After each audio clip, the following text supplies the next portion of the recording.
Eh ben, comme quoi, même dans Kolyoko, on peut admettre qu'on a tort. Bonjour à tous, j'espère que vous allez bien. Bienvenue dans cette nouvelle vidéo. Une nouvelle vidéo review aujourd'hui de Kolyoko, saison 1. Aujourd'hui, nous allons faire les épisodes 19 et 20 de la série aujourd'hui. Comment dire que j'ai revu un petit peu mon jugement. Alors, pas sur les jeux sont faits, parce que pour moi, l'épisode de la saison 2 jeux sont faits et restera à 0 sur 20, c'est clair. J'ai changé mon avis sur l'épisode Gravité 0, parce que oui, exceptionnellement, je vous ferai peut-être pas tout de suite, mais je vous ferai la review là, des épisodes 19 et 20. Et dans la foulée de cette vidéo, une fois qu'elle sera en ligne, je vous ferai la review de l'épisode 21 et 22 avec une toute autre lecture, parce que j'ai revisionné l'épisode, j'ai essayé de décortiquer du mieux que je pouvais, et force est de constater que il y a des choses à dire quand même, malgré tout. Il y a des choses à dire, il y a des choses qui dans Gravité Zéro, moi, me posent problème. Et c'est pas parce que c'est des collégiens que ça doit être une excuse, malgré tout. Mais on va y venir.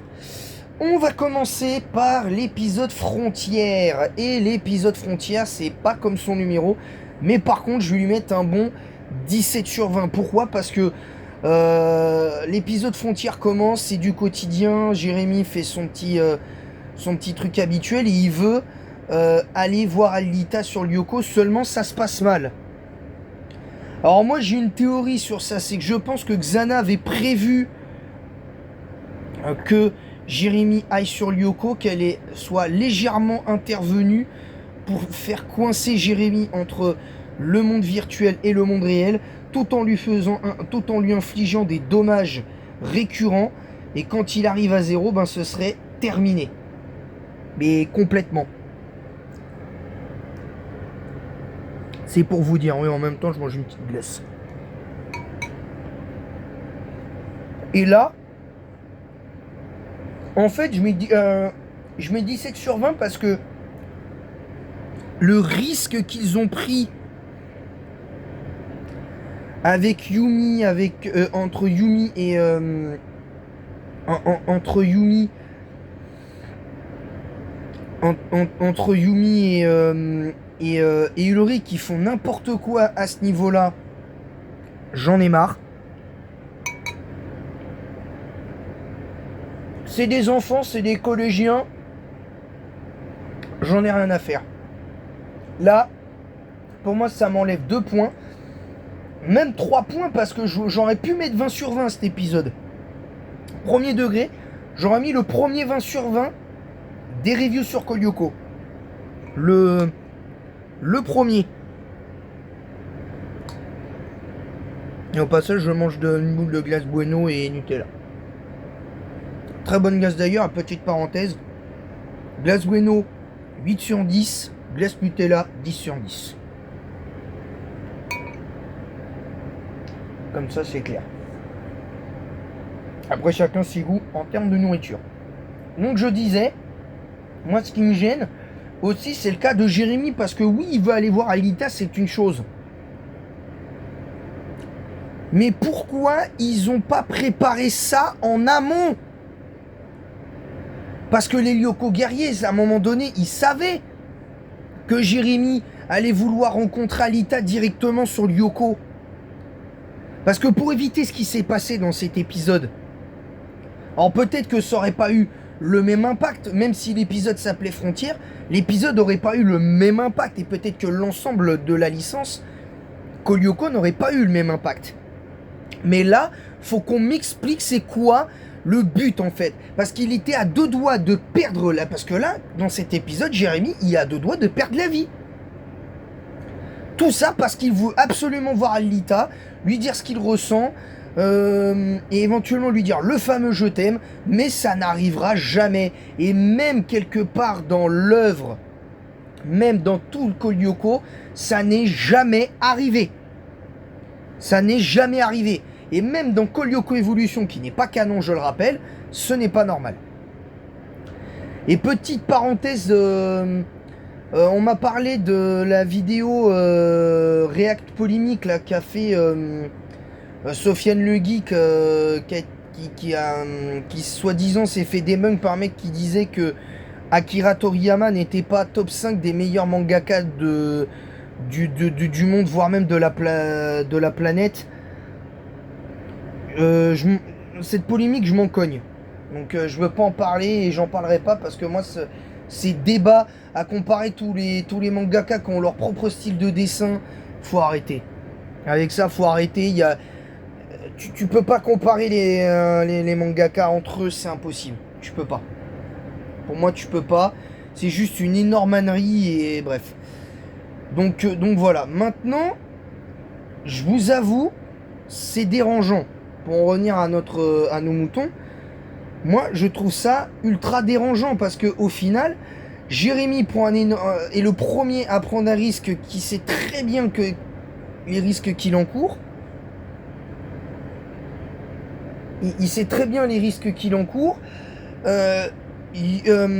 Yumi et Ulrich font littéralement n'importe quoi, mais littéralement n'importe quoi. Et au final, il finit soi-disant par se pouiller juste parce que soi-disant il y a eu une histoire avec Sissi Delmas, mais c'était comme ça. Elle était au courant. Le pire, c'est que Yumi, elle sait très bien que si va y avoir un deal avec Sissi elle le sait très bien depuis le début depuis le début qu'elle la connaît, que si ils veulent lui demander de l'aide, il y a une contrepartie derrière. Elle le sait très bien. Donc je comprends pas, même pour une collégienne, c'est quand même le b.a.-ba à un moment. Et moi, je vais vous dire, j'ai pas été au collège. J'ai pas été au collège. Mais je peux vous garantir qu'il y aurait eu le même genre de truc, mais matin, midi, soir, j'aurais fait la même chose. Mais par contre, j'aurais prévenu avant. J'aurais prévenu avant. Je le dis. J'aurais prévenu avant. Non, parce que faut arrêter les bêtises, là, au bout d'un moment. Donc, 17 sur 20, malgré ce que j'ai évoqué de négatif dans cet épisode, mais on va y venir. On va passer maintenant à l'épisode 20, l'âme des robots. Et là, pour le coup, on est là aussi sur le premier 20 sur 20. Parce que je voulais inverser au départ, mais je me suis dit non. L'âme des robots, pour moi, c'est l'épisode de la saison 1 avec les 3 derniers épisodes, là, c'est-à-dire les 4 derniers, 23, 24 et 25 et 26, sont les 5 seuls épisodes où je vais mettre, je vous spoil, le 20 sur 20. Parce que c'est pour moi les meilleurs épisodes. Mais je vais y venir. Routine sera le seul épisode de la saison 1 où on sera en mode 0 sur 20. Mais je vais m'expliquer dans la vidéo d'après. L'âme des robots, 20 sur 20, quasi parfait. Parfait, pourquoi? Parce que c'est l'exemple type de... en mode je tease un petit peu le côté futuriste de l'œuvre, si vous voulez. Parce que c'est un peu ça. Et même, je vais vous dire, l'épisode, là, pour une fois, il se passe des trucs. Parce que ça commence, ils sont en train de préparer le tournoi robotique de Jérémy. Qui, au départ, va le perdre. Parce qu'il n'anticipe pas dès le départ, et je trouve ça assez aberrant.